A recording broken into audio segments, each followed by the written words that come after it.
The city streets are crowded for the holiday. Even with the rain. Hidden in the chaos is the element, waiting to strike like snakes. But I'm there too, watching. 2 years of nights have turned me into a nocturnal animal.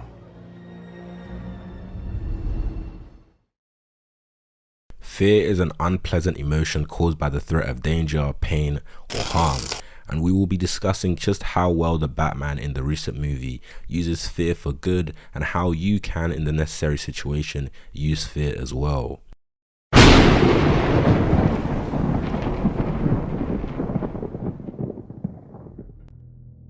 Fear is a tool that can be used to control or manipulate people and is essentially hardwired into us as a survival mechanism, which many of you may know as fight or flight, which is an automatic psychological reaction to something that is perceived as stressful or threatening. And the Batman uses this to his advantage in the movie to protect Gotham and uses it very effectively. And I feel like this is a very underrated part of the movie, as on the surface it may seem as though what Batman is doing is very simple and easy to achieve, but in fact it is actually a lot harder and complex to be successful and efficient when doing this. And how he is successful comes down to mainly two key things, which is of course the Batman himself and his bat signal. The hell are you supposed to be?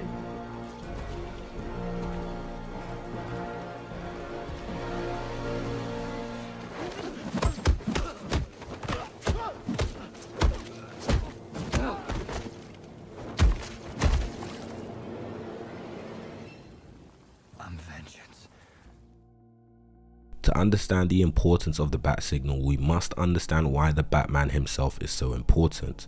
To put it simply, the Batman is simply stronger than any of the thugs or villains he comes across, which of course strikes terror and fear into the hearts of criminals. And of course, it's not only about scaring criminals, but it's also about using fear to create a sense of hopelessness in them, which leads to criminals hesitating and making mistakes, which the Batman can easily capitalize on. As you can see, fear is almost completely psychological. Now, there are 4 different types of power, which are political power, military power, economic power, and psychological power. Political power can be defined as when a group of people or individual has control and influence over a nation's beliefs, actions, and behavior. Military power is the resources that a nation state can mobilize against other nation states for purposes of military deterrence, defense, or war. But to make this more relevant to the topic of this video, we can call this physical power instead. Economic power is the ability of countries, businesses, or individuals to improve living standards. It increases their ability to make decisions on their own that benefit them.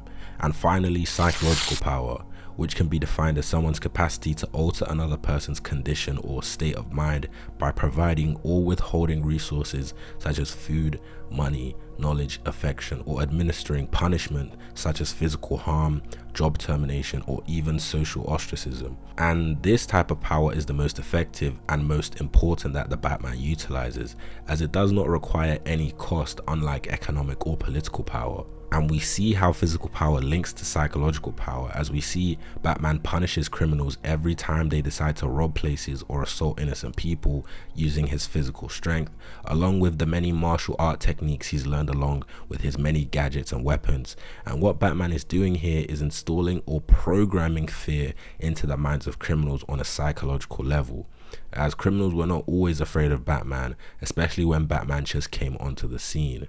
Batman had to condition them or teach them how to be afraid of him to deter any sort of criminal activity. Watson wanted to look at, could someone learn to be afraid of something? You had this young boy, this little boy, who had no fear of rats. He would sit with this white rat, he would pet him, he would play with him. There was no indication that there was any issue whatsoever. And Watson set out to create a situation where little Albert would grow to be afraid of the rat. So what he started to do was associated every time Albert went to reach for the rat, a very loud noise, so loud that it would make little Albert jump. And he kept, anytime little Albert went to touch the rat, let the rat sit in his lap, for example, any kind of contact whatsoever, little Albert would hear this loud noise.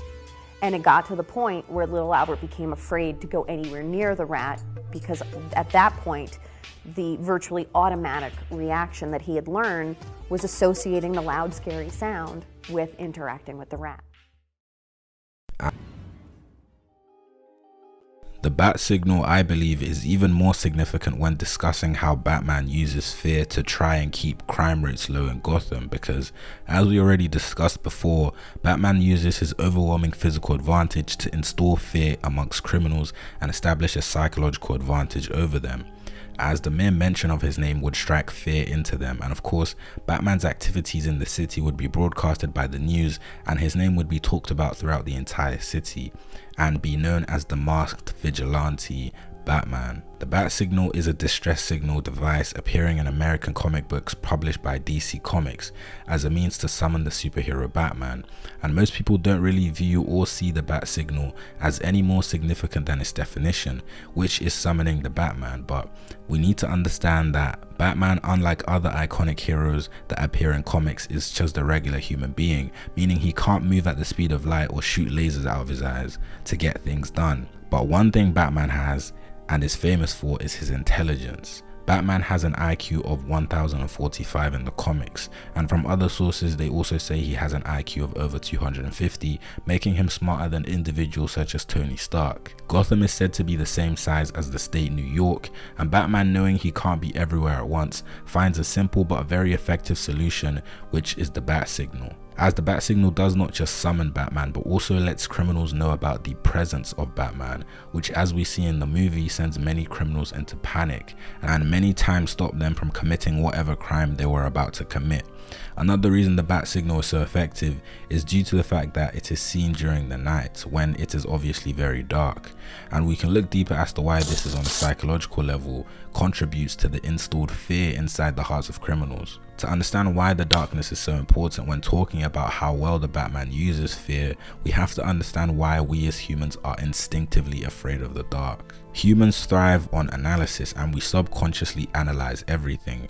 And when we are in the dark, we cannot fulfill this bodily process, leading to feelings of anxiety, vulnerability, and of course, fear. This fear of the unknown can all be traced back thousands of years ago. Humans have evolved to have this natural fear of the dark because back then, venturing into these spaces often led to death, as there were predators that thrived in the dark and hunted anything that was dumb enough to enter their domain. And we can see how that is very similar to how criminals in the movie get anxious and fearful of Batman once it gets dark and they see the bat signal, as in this case they are the prey and the Batman is obviously the predator. And now you understand the importance of the bat signal, as it acts as a deterrent to criminals who are about to commit a crime, using that fear of possibly being caught by the Batman. And you may ask, then why am I not afraid of the dark when I sleep, or maybe even like the dark when you sleep? And the answer to that is, what we are afraid of is not really the dark itself, but what is in the dark.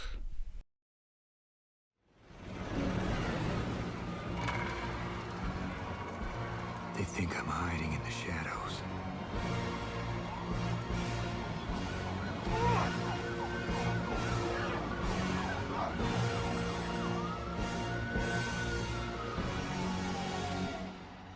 But I am the shadows.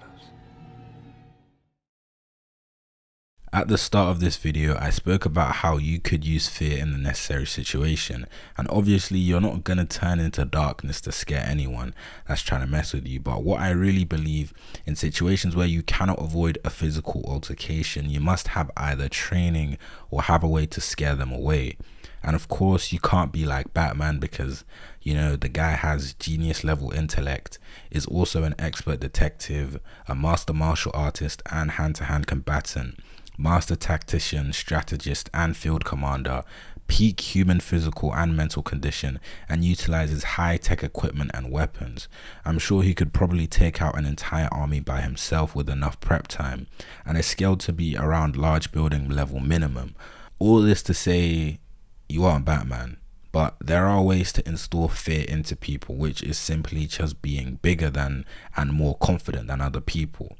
When someone sees another person who looks physically stronger than them, they almost immediately back away, because normally, unless you're trained in a certain combat sport, the bigger person wins. But you may also ask, what if the bigger person in this scenario is the instigator or the bully? Well, I will talk about the importance of learning a combat sport later, but first, I personally would always avoid a street fight at all costs, because it could lead to serious injuries and even lives being lost. So don't ever let anyone tell you you're a pussy for not wanting to risk your life in a street fight where you could die. Because if they really wanted the best for you, they wouldn't be telling you to fight.